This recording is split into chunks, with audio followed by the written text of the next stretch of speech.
Le mois de novembre dans le monde est un mois sans tabac. Savez-vous que la fumée de cigarette recèle jusqu'à 4000 composés chimiques, dont au moins 50 sont cancérigènes? Alors, imaginez les dangers sur l'organisme.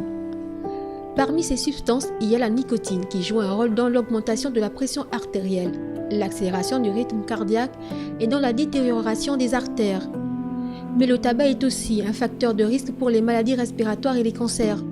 Nous avons interrogé à propos un spécialiste en cancer biologiste.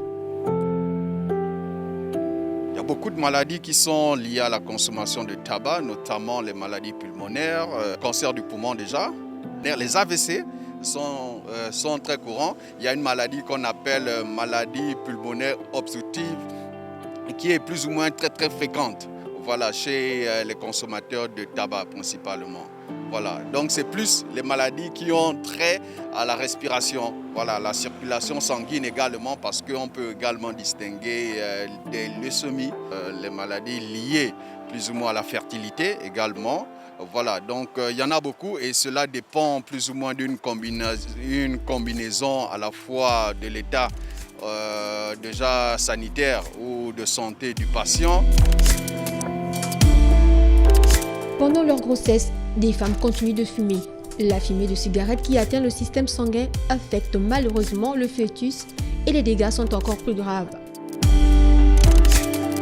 En ce qui concerne la femme enceinte, on peut distinguer plusieurs types de maladies, notamment chez l'enfant. L'enfant a plus de chances de ne pas bien se développer, de naître avec un poids assez faible, chose qui est un problème en fait, et de développer des maladies congénitales.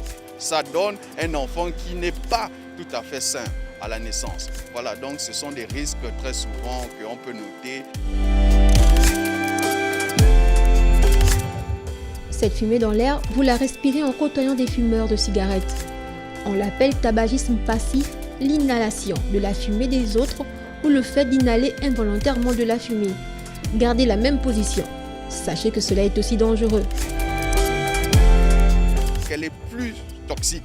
Et en 1964, c'est plus ou moins la première étude qui a démontré le caractère fatal de la consommation de fumée secondaire. L'étude a reporté 2 500 000 cas de fatalité dus à la consommation directe de fumée secondaire.